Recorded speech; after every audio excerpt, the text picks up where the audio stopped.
Everyone, welcome back to my channel. অনেক দিন পর আবার ভিডিও দিচ্ছি। ওকে, আজকে একটা ফ্রেশ বসন্ত লুক ক্রিয়েট করব। ফার্স্টে বায়োটিকের টোনারটা মুখে অ্যাপ্লাই করব যাতে পোর্সগুলো ক্লোজ হয়ে যায়। 1 সেকেন্ড, আমি এটা লাগিয়ে আসছি।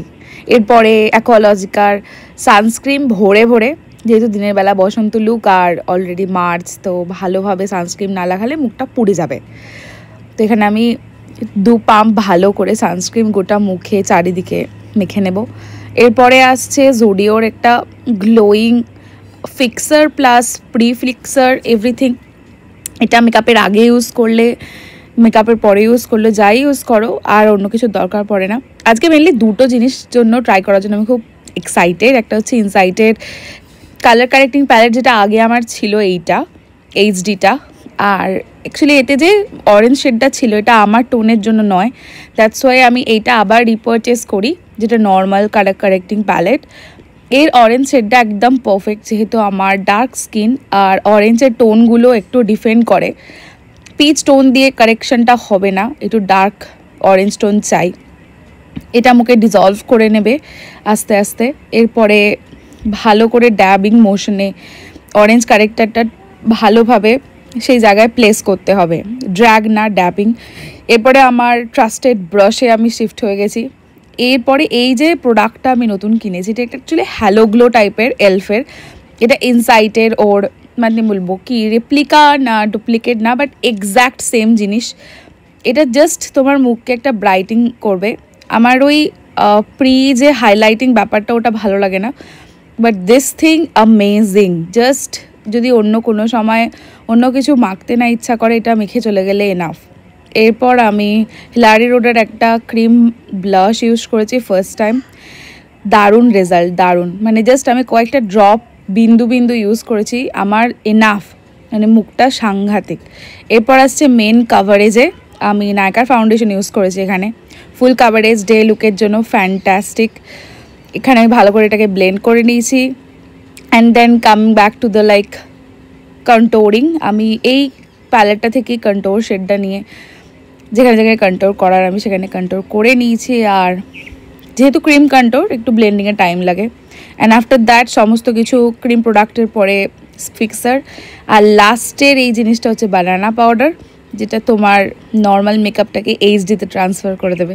সত্যি কথা বলতে মানে আমার তো অভিজ্ঞতা তাই বলে, মানে সাংঘাতিক ভালো একটা জিনিস। আমি নর্মাল পাউডার আগে ইউজ করতাম, এইচডি পাউডার যেগুলো হয়, but this thing change the whole game.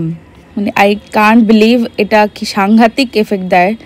এটা খানিকক্ষণ মুখে সেট হতে দেবো, ততক্ষণ আমি পজের যে কন্টোর প্যালেটটা আছে সেটা দিয়ে পুরো মুখটাকে কন্টোর করে নেব, বিকজ ইয়েস আমার মুখটা অনেক বড়। ইটস নিড কন্টোরিং, হাইভাবে কন্টোরিং দরকার। এরপর আই ম্যাজিকের একটা ব্লাশ প্যালেট থেকে গুছিয়ে ব্লাশ লাগাতে হবে, বিকজ বসন্ত বলে কথা। আর এরপরে লাস্টে পুরো মুখটাকে ভালো করে ব্রাশ করতে হবে, মানে অল অফ থিং এভরিথিং একসাথে। অ্যান্ড দেন আবার ফিক্সার দিতে হবে। Coming back two eye makeup, ফার্স্টে আইব্রোটা যেহেতু আমার ভীষণ ডেন্স আর প্লাক করা নেই, শেপ করা নেই, তো একটু আজকে ডার্ক ব্রাউন শেডটা দিয়ে শেপ করে নেবো। এটা আমি আই থিঙ্ক মার্সের আইব্রো প্যালেট ইউজ করছিলাম। ভালো করে শেপ দিয়ে তারপরে স্পুলি দিয়ে সেটাকে ব্লেন্ড আউট করতে হবে। অ্যান্ড দ্যাটস ইট, এর থেকে বেশি আইব্রো করার দরকার নেই। এরপরে আমি আইব্রোটাকে ক্লিন করার জন্য আর বেস মেকআপটা লাগানোর জন্য ফিটমির একটা কনসিলার নিয়েছি, লাইট কনসিলার। আই থিঙ্ক শেডটা ছিল মিডিয়াম। ভালো করে জায়গাটাকে ক্লিন করে আর পুরো জায়গাটাকে আমি কভার করে নিয়েছি, যাতে আই শ্যাডোটা ঠিকঠাকভাবে ব্লেন্ড হয় আর প্লেস হয়। আর একটা ছোট্ট বিউটি স্পঞ্জ দিয়ে কাজটা সব থেকে বেটার হয়। এবারে আমি একটা আই শ্যাডো প্যালেট থেকে, it's a big eye shadow palette, I really don't know the name, একটা রেডিশ কাইন্ড অফ শেড নিয়েছিলাম, মেরুনিশ রেডিশ, আর ব্রাউন দিয়ে ভালো করে সেটাকে ক্রিজ লাইনটায় ব্লেন্ড করেছি। খুব সিম্পল একটা matte eye shadow look, no shimmer আজকে, বিকজ দিনের বেলা শিমারটা ভীষণ ব্রাইট লাগে আর বসন্ত লুকে শিমারটা ভালো লাগে না। তো এরপরে আমি কি করেছি, একটা ডার্ক ব্রাউন আর ব্ল্যাককে কম্বিনেশন করে আইলিডটাতে প্লেস করে দিয়েছি। আর কোনো রকম শিমার হাইলাইটার নাথিং। আর ওই রেড শেডটা নিয়েই চোখের নিচেটায় আমি ভালো করে একটা শ্যাডো ক্রিয়েট করে নিয়েছি, যাতে আলাদা না লাগে। এরপরে আমি লিপস্টিকের জন্য এখানে মার্সের একটা লিপ লাইনার ইউজ করেছি।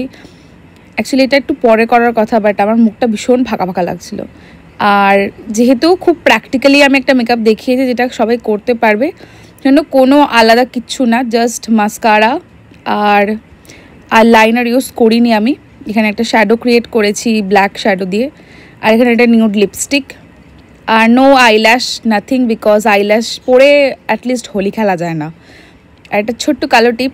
নাও your Basanta look is ready. আমি কোনো হাইলাইটার ইউজ করিনি, যেহেতু আমি শুরুতে হ্যালো গ্লো ইলুমিনেটিং ফাউন্ডেশনটা ইউজ করেছিলাম। আফটার এফেক্টে তোমরা দেখতে পাচ্ছ কতটা গ্লো দিচ্ছে, বিকজ এক্সট্রা করে হাইলাইটিংয়ের কোনো দরকার পড়ে না। আর এখানে আমি আমার নিজের হাতে মেকআপটাকে রিমিন করছি। খুব কষ্ট হচ্ছিল গাইজ, আমি দোল খেলতে ভালোবাসি, বাট হ্যাঁ এটা ছিল ফ্রেশ একটা দোলের লুক, বসন্ত লুক। আশা করি তোমাদের ভালো লেগেছে। আর এটাতে আমি পুরো ডে লাইটে শ্যুট করেছি, নো এক্সটার্নাল লাইট। আর এটা আমি ছাদে এসে ক্লিপটা নিচ্ছিলাম। ইউ ক্যান সি যে কত রেডিয়েন্ট হাইলাইটার কোনো রকম না ইউজ করার পরেও স্কিনটা কতটা চকচক করছে। অ্যান্ড এখানে আমি কিছু মিরর ক্লিপস নিচ্ছিলাম। আশা করি তোমাদের আমার ভিডিওটা ভালো লেগেছে। যদি ভালো লাগে লাইক, শেয়ার আর সাবস্ক্রাইব করে দিও। দেখা হচ্ছে পরের ভিডিওতে। বাই। হ্যাঁ, লাইক, শেয়ার, সাবস্ক্রাইব, ওটাই বলছিলাম আবার। টাটা।